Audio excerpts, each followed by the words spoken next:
नमस्कार, चलिए सुनते हैं राजस्थानी लोक कथा खेत का धन।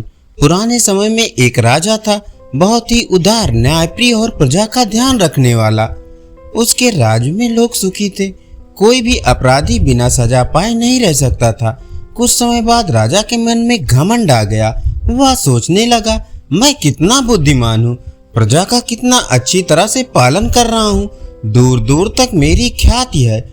कुछ दिनों तक तो राजा ने यह बात किसी से नहीं कही, लेकिन एक दिन राजा के मन में अपने दरबारियों के मुंह से अपनी प्रशंसा सुनने की लालसा जागी। राजा ने अपने दरबारियों से पूछा, मेरा राजकाज कैसा चल रहा है? पड़ोसी राजा मेरे बारे में क्या सोचते हैं? प्रधानमंत्री ने जवाब दिया, महाराज, आपके राज्य में सर्वत्र अमन चैन है, सारी प्रजा आपकी जय जयकार कर रही है। यह सुनकर राजा खुश हो गया। उसने दूसरा प्रश्न पूछा, मेरे पितामह और मेरे पिताजी के जमाने में कैसा राज्य था? प्रधानमंत्री ने जवाब दिया, महाराज, शायद ही कोई व्यक्ति जीवित हो जो आपके पिता या पितामह के राजकाज के बारे में कुछ बता सके। पास के जंगल में एक महात्मा रहते हैं, उनकी आयु काफी है, शायद वे ही कुछ बता सके। राजा ने कहा, उन्हें बुलाया जाए। राजा के आदेश पर प्रधानमंत्री ने महात्मा को दरबार में बुलवाया। राजा ने उनसे वही प्रश्न किया। महात्मा ने कहा, आपको एक घटना सुनाता हूँ, इसका संबंध आपके पिता तथा पितामह के राज से है। आप सब समझ जाएंगे कि किसका राज कितना अच्छा था। इतना कहकर महात्मा बताने लगे, राजन, आपके दादा के राज में एक किसान के पास कुछ जमीन थी। उसके घर में खेती में मदद करने वाला दूसरा कोई आदमी नहीं था, इसलिए किसान ने अपनी जमीन दूसरे किसान को बिना किसी लिखा पढ़ी के खेती करने के लिए दे रखी थी। फिर भी जमीन जोतने वाला किसान ईमानदारी से उसका हिस्सा बिना कहे दे देता था। एक दिन की बात है, दूसरा किसान जमीन जोत रहा था, तभी हल्की नोक किसी सख्त चीज से टकराई। बैल रोककर उसने जमीन को थोड़ा सा खोदा तो असरपियों से भरा हुआ एक कलश निकला। उस कलश को लेकर वह जमीन के मालिक के पास गया और बोला, तुम्हारी जमीन में से यह कलश निकला है, मैं इसे तुम्हें सौंपने आया हूँ।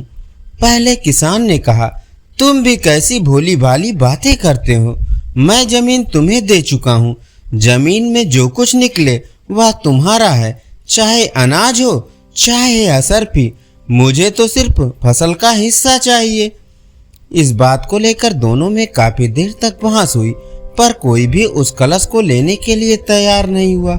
आखिरकार उन्होंने फैसला किया कि राजा के पास चलकर यह कलश उन्हें सौंप देना चाहिए।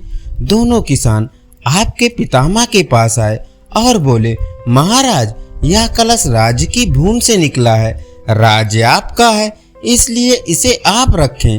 राजा ने कहा, तुम दोनों नासमझ हो, जमीन हम तुम्हें दे चुके हैं, अब उसमें से जो कुछ निकले वो किसान का, राज्य का उस पर कोई हक नहीं। तुम दोनों में से जिसका भी हक हो वह उसे रख ले। दोनों किसान निराश होकर लौट आए। आखिर तय हुआ कि जिस जगह यह निकला है वहीं वापस गाड़ दिया जाए। दोनों किसानों ने ऐसा ही किया। महात्मा से बीती घटना सुनकर राजा बोला, महात्मन, ऐसा क्यों किया गया? धन का सदुपयोग हो सकता था, पाठशाला खुलवाई जा सकती थी, अस्पताल बनवाए जा सकते थे, गरीब लोगों को जीवन निर्वाह के लिए मदद दी जा सकती थी। महात्मा मुस्कुराए, बोले, राजन, उन दिनों विद्या या चिकित्सा मोल नहीं मिलती थी, दान लेना भी बुरा समझा जाता था, सभी अपने अपने परिश्रम की कमाई खाते थे। ये सुनकर राजा चुप हो गया। महात्मा ने कथा फिर आगे बढ़ाई, समय की गति को कौन रोक सकता है? एक दिन आपके पितामह का देहांत हो गया। आपके पिताजी गद्दी पर बैठे, साथ ही वे दोनों किसान भी स्वर्ग सिधार गए। दोनों किसानों के लड़के बड़े हुए। इसी बीच आदमी में भी थोड़ा थोड़ा अंतर आ गया। जो किसान जमीन का मालिक था, उसके लड़के ने मन में सोचा, पिताजी को जो कलश देने के लिए किसान आया था वह ठीक ही आया था। जमीन उसे खेती करने के लिए दी गई थी, जमीन के भीतर का धन तो पिताजी का ही था। पिताजी ने वह धन लेने से इनकार करके बड़ी भूल की। ये सोचकर वह खेती करने वाले किसान के पुत्र के पास गया। बोला, भैया, जो कलश तुम्हारे पिताजी मेरे पिताजी को देने आए थे वो बात ठीक ही थी। जमीन तो तुम्हें खेती करने के लिए दी गई थी, अतः मेरे पिताजी ने बेकार ही उस धन को लेने से इनकार कर भूल की। आज मैं उस भूल को सुधारने आया हूँ। खेती करने वाले किसान के लड़के के मन में भी लोभ आ चुका था। बोला, मेरे पिताजी कितने नासमझ थे। खेत में निकला हुआ धन दूसरों को देने गए थे। जब जमीन को वो जोतते थे तो उसमें चाहे जो निकले वह उनका ही हुआ। अगर कलश की जगह सांप निकलता और मेरे पिताजी को काट लेता तो मृत्यु उनकी ही होती। भूल तुम्हारे पिता ने नहीं, मेरे पिता ने की। दूसरे किसान का लड़का असरफियों का वह कलश चुपचाप जमीन में से निकाल लाया। कुछ धन उसने गांव के बड़े लोगों को बांटकर अपनी ओर मिला लिया, फिर सुख से रहने लगा।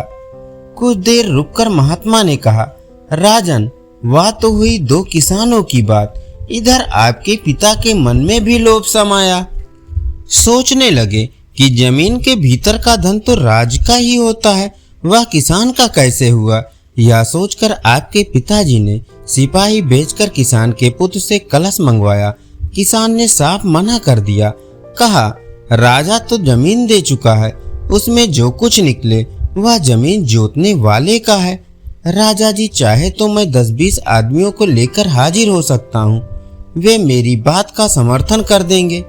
ये आदमी वही थे जिन्हें वह धन देकर अपने पक्ष में कर चुका था। सिपाही ने वापस आकर राजा को सारी बात कही तो वे भी चुप हो गए। समय बीतता गया। समय आने पर आपके पिताजी स्वर्गवासी हो गए और उन दोनों किसान के बेटे भी। अब आया आपका राज।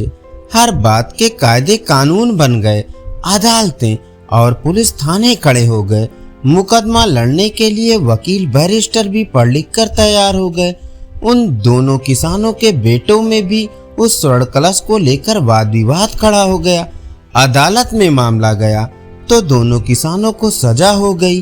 कलश राज की संपत्ति बन गया। पिछले वर्ष ही यह फैसला किया है आपकी अदालत ने।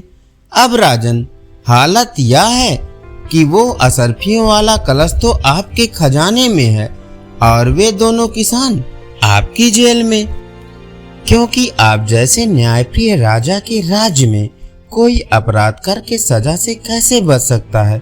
घटना मैंने सुना दी, अब आप स्वयं फैसला कर लें, राज किसका अच्छा था। ये सुनकर राजा का सिर नीचा हो गया। धन्यवाद। अभी आप सुन रहे थे राजस्थानी लोक कथा खेत का धन।